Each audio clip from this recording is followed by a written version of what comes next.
মুসলমান ইমানদার আল্লাহর গোলাম, আজকের এই মাহফিলে আমরা সকলে এসে বসে পড়েছি। মনে করতেছি বুকে শক্তি আছে, পায়েতে শক্তি আছে, বাহুবলে শক্তি আছে, এই জন্য আমরা এই মাজমায় উপস্থিত হয়ে গেলাম। বান্দা না না, শেখ সাদি বলে তা না বাকশাদ খোদায়ে বাকশান্দা, আমার আল্লাহ তাআলা যারে তৌফিক দেয় ওই লোকটাই এই মাজমার মতো ভালো জায়গায় আসতে পারে। সকলে বলেন ঠিক কিনা? শক্তি বলেই যদি সবাই আসতে পারত, তাহলে আপনি তাকায় দেখেন আপনার পাশের ঘরের আরেক ভাই সুস্থ আছে, শরীরটাও সুস্থ, দেহেতেও বড় শক্তি আছে, কিন্তু এই মাজমায় আসতে পারে নাই। সে বাড়ির মধ্যে শুয়ে শুয়ে সময়গুলা নষ্ট করতেছে। কেউ বা আবার দেখা যায় স্টলে বৈশা নর্তকীর নাচ দেখে গুনার মধ্যে নিমজ্জিত আছে। এমন মানুষ এ এলাকায় আছে না নাই? আল্লাহ তাআলা আমাদেরকে দয়া করে মায়া করে নিয়ে আসছে, এজন্য শুকরিয়া আদায় করি, বলেন না আলহামদুলিল্লাহ। হकीकत से तू दुनिया बेखबर है, दुनिया की नुमाइश पर नजर है, नमी गोयम के आज दुनिया जुदा बाश, बहर कारे के बाशी बा खुदा बाश, दिस्ता दुनिया az खुदा गाफिल बुदान, नई कमाशो नुकरा हो फर जिंददान, आबे दर कश्ती हालाके कश्तियास, आबे अंदर जीरे कश्ती पुश्तियास। जोरे बोला जाबे कि अल्लाहु अकबर। व इन्नका लअला खुलुकिन आज़ीम। হে নবী, আপনাকে মহান চরিত্র দেওয়া হয়েছে, কন্যা আল্লাহু আকবার। আমাদের নবী সাধারণ নবী না, আমাদের নবী সাধারণ নবী না, আমাদের নবী শুধু নবী না, ইনি হলেন মহানবী। আমাদের নবী শুধু মানব না, আমাদের নবী হলেন মহামানব। আমাদের নবীর চরিত্র শুধু উত্তম চরিত্র না, শুধু ভালো চরিত্র না, নবীর চরিত্র হলো মহান চরিত্র। আমার কথা না, স্বয়ং আল্লাহ বলতেছে ওয়া ইন্নাকা লাআলা খুলুকিন আযীম। ও পয়গম্বর, আপনাকে এত সুন্দর চরিত্র দিছি, যেই শব্দটা আল্লাহর জন্য ব্যবহার করে আজিম। আজিম মানে মহান, এটা আমার আল্লাহর ব্যাপারে ব্যবহার হয়, কিন্তু আল্লাহ বলতেছেন পয়গম্বর আপনার চরিত্রের সার্টিফিকেট আজিম দিয়ে বর্ণনা করলাম। এর মুসলমান ইমানদার, এই যে বিল্ডিংটা দেখতেছেন, এই মসজিদের দৈর্ঘ্য প্রস্থ মাপা যায় কি যায় না? এই মসজিদের দৈর্ঘ্য প্রস্থ মাপা যায়? এই শুধু তাই নয়, আপনাদের এই পুরা গ্রামের দৈর্ঘ্য মাপা যায়। শুধু তাই নয়, সারা পৃথিবীর দৈর্ঘ্য মেপে ফেলেছে বিজ্ঞানীরা। মাপতে মাপতে মাপতে মাপতে ওই আসমানে পর্যন্ত চলে গেছে। বলেন না আল্লাহু আকবার। এই পৃথিবীর চাইতে 13 লক্ষ গুণ বড় সূর্যটাও বিজ্ঞানীরা একটা মাপ দিয়েছে, ঠিক কিনা জোরে কান? এ মুসলমান, আমি বুঝাইতে চাইলাম আল্লাহ তাআলা আজিম শব্দ নবীর ক্ষেত্রে ব্যবহার করছে। নবীর চরিত্র মহান, কেমন মহান, কেমন মহান। দুনিয়ার এই দৈর্ঘ্য প্রস্থ মাপা যায়, দুনিয়ার সীমানা মাপা যায়, কিন্তু আমার নবীর চরিত্র এত সুন্দর, এত সুন্দর। আল্লাহ বলতেছেন হে পয়গম্বর, আমি আল্লাহ যেমন আজিম মহান আল্লাহ, আপনি পয়গম্বর হলেন মহান চরিত্রওয়ালা। সুবহানাল্লাহ বলেন।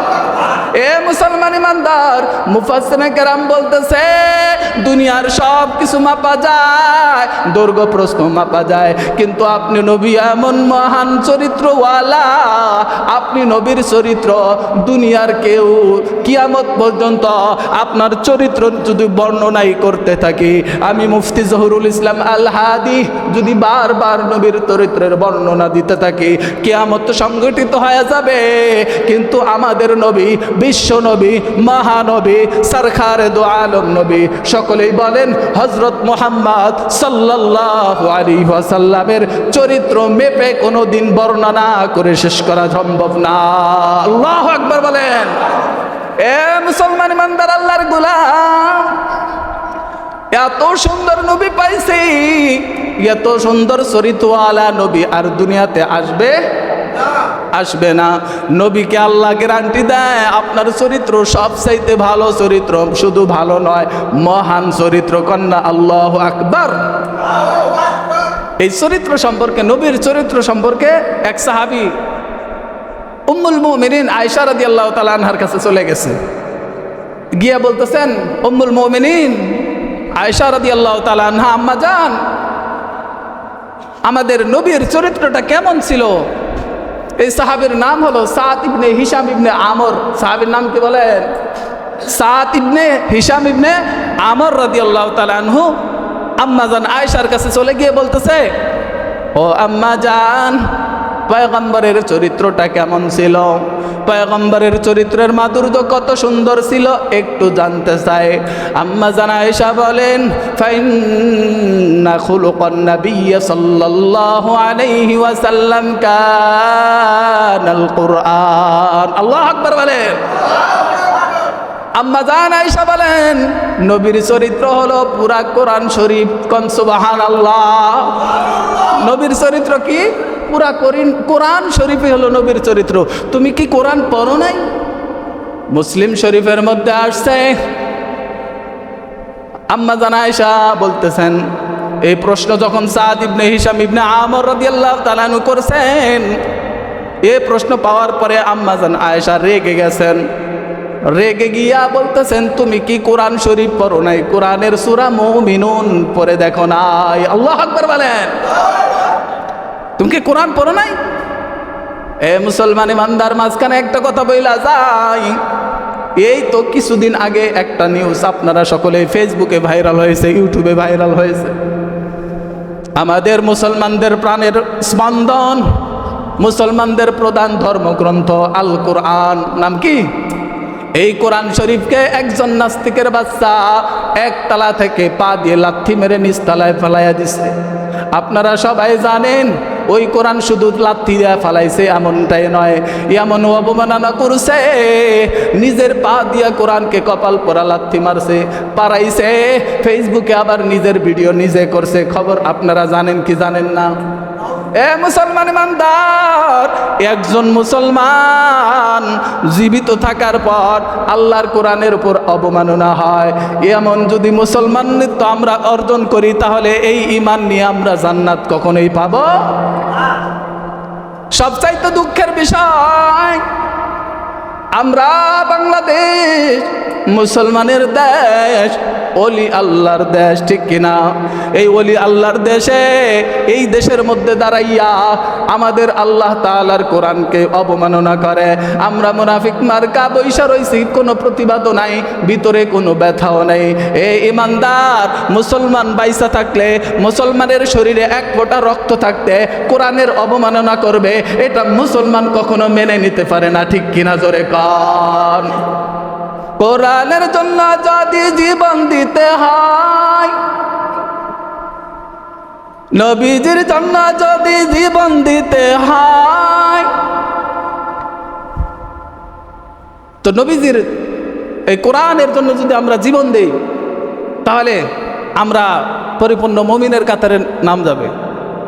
আর যদি আমরা কোরআনের অবমাননা হয়, নবীর বিরুদ্ধে স্লোগান হয়, নবীকে নিয়ে ব্যঙ্গ করা হয়, মুসলমান যদি চুপ করে বসে থাকি, তাদেরকে ধ্বংসের জন্য দোয়াটাও বন্ধ যদি না করি, তাহলে আমরা আপনার কপাল পোড়া ছাড়া কিছুই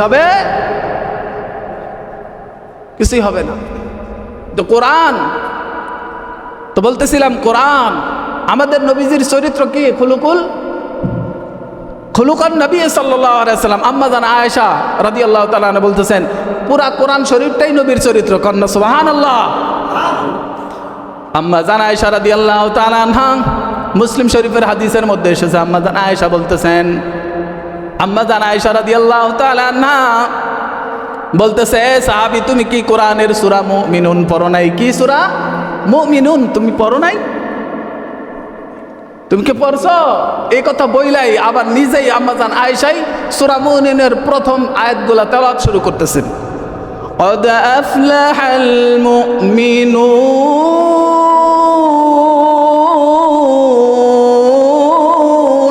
الله أكبر বলেন الذين هم في صلاتهم خاشعون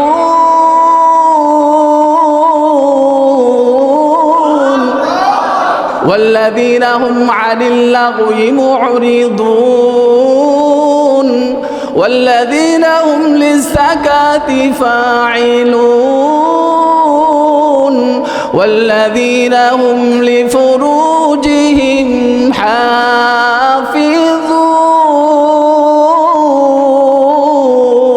الله أكبر আম্মা জান আয়েশা রাদিয়াল্লাহু তাআলা আনহা তিনি বলতেছেন এই তেলাওয়াত নিজেই করলেন, এই আয়াতগুলো তেলাওয়াত করে নবীর চরিত্রের বর্ণনা দিতেছে, বলে শেষ করতেছি। আল্লাহ তাআলা বলতেছেন কি আল্লাযীনা হুম ফি সালাতিহিম খাশিউন, বলতেছে সাহাবী সাদ ইবনে আমর ইবনে হিশাম নবীজির এক নাম্বার চরিত্র হলো নবীজি নামাজের হেফাজত করেছে। সুবহানাল্লাহ বলেন। এক নাম্বার কাজ কি নবীর চরিত্র? এক নাম্বার কাজ কি? নবীর চরিত্র হলো 5 ওয়াক্ত নামাজ পড়েছে। আমরা এমন মুসলমান আছি নামাজ ঠিক মতো আদায় করি কি করি না? আছে না? করি না। কিন্তু কি বলতেছেন? চরিত্র, নবীর চরিত্র বলতে গিয়া আম্মাজান আয়েশা বুঝাইতেছেন এই 4 গুণওয়ালা নবীর চরিত্র, বিশেষ করে নবীজির চরিত্রের মধ্যে 4টা গুণ ছিল। 1 নাম্বার গুণ নামাজ। 1 নাম্বার গুণ কি? আল্লাযীনা হুম ফি সালাতিহিম খাশিউন ওয়াল্লাযীনা হুম আনিল লাগwi মু'রিদুন। 2 নাম্বার গুণ ছিল নবী অনর্থক কথা বলে নাই। ওয়াল্লাযীনা হুম লিজ-যাকাতি ফাইলুন, নবীজি তার যথাযথ যাকাত আদায় করছে, যাকাত ফরজ হলে যাকাত দিয়ে দিছে। নবীর 4 নাম্বার গুণ নবীজি তার লজ্জাস্থানের হেফাজত করেছে। আম্মা জান আয়েশা বুঝাইতে চায় আমার পয়গম্বরের এই 4 গুণওয়ালা চরিত্র ছিল। এই 4 গুণওয়ালা চরিত্র নিয়া একজন মুমিন যদি আসলে সে মুত্তাকি হিসেবে দাবি করতে চায়, সে যদি মুসলমান হিসেবে পরিচয় দিতে চায়, পয়গম্বরের সুপারিশ পাইতে চায়, এই প্রত্যেকটা মুমিনের অন্তরেও মুমিনের জীবনেও এই 4 জিনিসের আমল করা লাগবে। 1 নাম্বার 5 ওয়াক্ত নামাজ, 2 নাম্বার অনর্থক কথা বলা যাবে না, 3 নাম্বার যাকাত ফরজ হইলে যাকাত দিয়া দিতে হবে, 4 নাম্বার লজ্জাস্থানের হেফাজত করতে হবে। এই 4 গুণওয়ালা নিয়ে যদি কোনো মুমিন আগায়া যায়, যেই লোকটা এই গুণগুলা হেফাজত করবে, এই গুণগুলা তার মধ্যে নিয়ে আসবে, ওই লোকটা নবীওয়ালা চরিত্রের অধিকারী হয়ে যাবে। কোন আল্লাহু আকবার। তো আমরা নবীওয়ালা চরিত্র নিয়ে দুনিয়া থেকে বিদায় নিয়ে কবরে যাইতে রাজি আছি তো ইনশাআল্লাহ? রাজি আছি তো ইনশাআল্লাহ? এই 4টা গুণ 5 ওয়াক্ত নামাজ আমরা কেউ ছাড়বো না। কে কে রাজি আছেন হাত তুলে দেখান।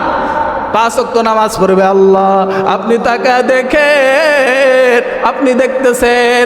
আয় আল্লাহ এ ভাইরা নিয়ত করেছে 5 ওয়াক্ত নামাজ পড়বে, নবীজির 4 গুণে গুণান্বিত ছিল, এই গুণগুলা নিয়ে আসবে। আল্লাহ এই যুবক ভাই সহ সবাইকে তুমি তৌফিক দাও, সকলেই বলেন আমিন। পর্দার আড়ালে যারা আছেন আম্মা জান আপনাদেরকেও বইলা যায় এই 4 গুণওয়ালা হয়ে যান, নামাজওয়ালা হয়ে যান। আপনি অনর্থক কথা বেশি বলবেন না। আপনি 3 নাম্বার গুণ আপনি সঠিক মতো যাকাত দিবেন। আপনি 4 নাম্বার গুণ ও মা আপনার লজ্জাস্থানের হেফাজত করবেন। এই 4 গুণ যদি নিয়ে আপনি কবরে যাইতে পারেন, নবী আমার বলে কবরে যাইতে দেরি হবে এই লোকটার জন্য আল্লাহ তাআলার নবীর সুপারিশ করে এই লোকটাকে জান্নাতে নিয়ে যাইতে দেরি হবে না। কোন সুবহানাল্লাহ।